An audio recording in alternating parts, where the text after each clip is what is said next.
Hello everyone, welcome back to GS3 drill. मेरा नाम है जय शर्मा और आज हम लेके आए हैं डिजास्टर मैनेजमेंट की थर्ड वीडियो, जहां पे हम डिस्कस करेंगे कि क्या टाइप के डायमेंशंस यूपीएससी पूछ चुका है। राइट। सो बिना टाइम वेस्ट किए हम सबसे पहले समझते हैं कि यूपीएससी सिर्फ टर्म्स नहीं पूछता, वो हमें कॉन्सेप्ट की क्लैरिटी समझता है। वो हमसे ये एक्सपेक्ट करता है कि आपको वल्नरेबिलिटी का मतलब पता होना चाहिए, आपको रिजिलियंस का मतलब पता होना चाहिए, आपको रिस्क परसेप्शन का मतलब भी पता होना चाहिए।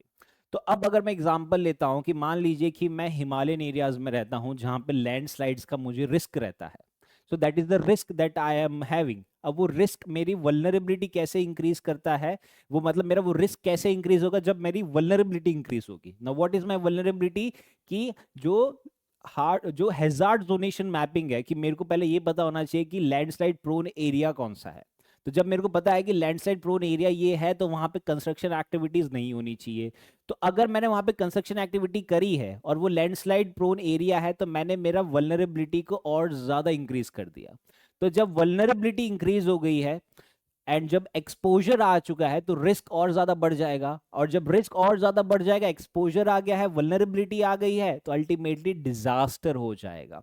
तो कहने का मतलब है कि रिस्क एक टर्मिनोलॉजी है, वल्नरेबिलिटी एक टर्मिनोलॉजी है, रिजिलियंस एक टर्मिनोलॉजी है। तो ये तीनों की टर्मिनोलॉजी का अलग अलग कॉन्सेप्चुअल क्लैरिटी है। तो यूपीएससी हमसे ये एक्सपेक्ट करता है कि हमें ये सभी की कॉन्सेप्चुअल डायमेंशंस पता होना चाहिए।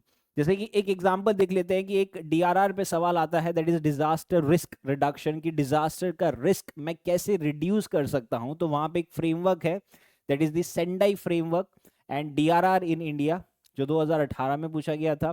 फिर 2024 में यूपीएससी ने पूछा कि हमें रिजिलियंस बताइए इन डिजास्टर कॉन्टेक्स्ट, कि हम डिजास्टर से रिजिलियंस कैसे लेके आएंगे। अब रिजिलियंस का मतलब क्या है, कि एक बार डिजास्टर हो गया, जैसे एक बार लैंडस्लाइड्स हो गई है, तो अब मेरे को रिजिलियंस कैसे मैं बनाऊंगा, कि वो लैंडस्लाइड प्रोन एरिया मेरे को पता होना चाहिए। सो that is hazard zonation mapping मुझे पता होना चाहिए। तो जब मेरे को मैपिंग पता होगी तो उसके अकॉर्डिंगली मैं प्री डिजास्टर मेजर्स ले पाऊंगा। सो ये जो मेरे प्री डिजास्टर मेजर्स होंगे, ये मेरे को रिजिलियंट बनाएगा कि फ्यूचर में वापस अगर लैंडस्लाइड आती है तो I am resilient from that particular disaster या दैट पर्टिकुलर हैजार्ड। ठीक है। तो ये है। अब हम वन बाय वन थोड़ा सा डिटेलिंग में डायमेंशंस को देख लेते हैं कि क्या एग्जैक्ट टाइप के डायमेंशंस पूछे गए।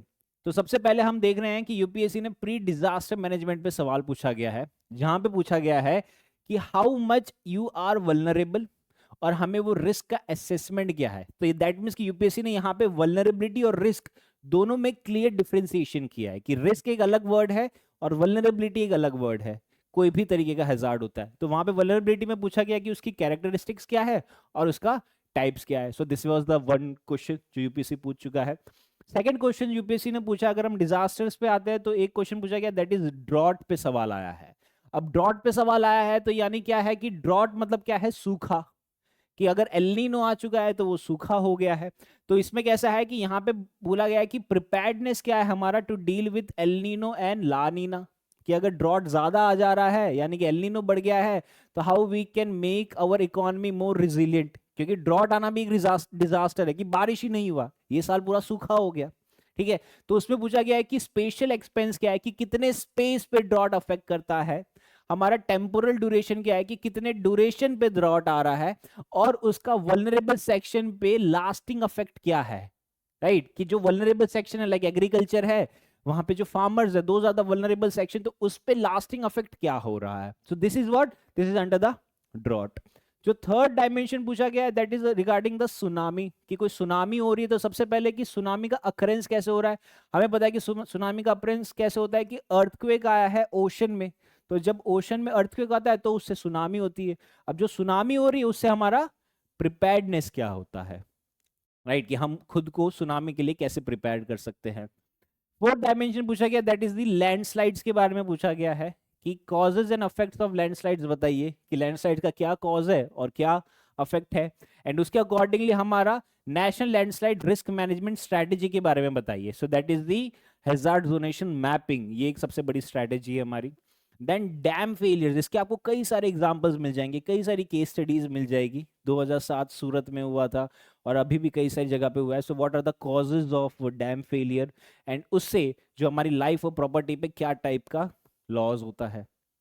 फिर एक सवाल आया था 2023 में with respect to the asteroids, कि एस्ट्रॉइड्स पे, अगर आपको याद होगा कि एक न्यूज आई थी कि अर्थ पे एस्ट्रॉइड आने वाला है, पर वो डाइवर्ट हो गया। अब वो ये हुआ था कि वो मेंस के एग्जामिनेशन से पहले वो एस्ट्रॉइड डाइवर्ट हो गया था, तो यूपीएससी ने मेंस में एस्ट्रॉइड पे पूछ लिया कि अगर एस्ट्रॉइड आता है तो हमारे पास क्या स्ट्रेटेजीज है उसको प्रिवेंट करने की। And asteroid is one of the causes of the extinction of life, जो डायनासोरस के साथ हुआ था कि डायनासोरस पे एस्ट्रॉइड आके गिरा था तो उनकी लाइफ एक्सटिंक्ट हो गई थी, राइट। फिर जो नेक्स्ट डायमेंशन है that is with respect to the earthquake, कि अर्थक्वेक में हमारा प्रिपेयर्डनेस क्या है, क्या इंडिया किस तरीके से प्रिपेयर्ड है, कि हमारे पास ऐसी बिल्डिंग्स है जो अर्थक्वेक से हमें खुद को बचा सकती है। देन इंडिया की वल्नरेबिलिटी क्या है, कि क्या ये हिमालयन रीजन से कनेक्टेड है इंडिया, तो यहाँ पे कई सारे रिफ्ट वैलीज है, क्यों दिल्ली एनसीआर में इतना ज्यादा अर्थक्वेक आता है, तो ये सारा रीजन पूछा गया है। सो मेजर डिजास्टर क्या कॉज करता है अर्थक्वेक से, तो इस पे सवाल आया है।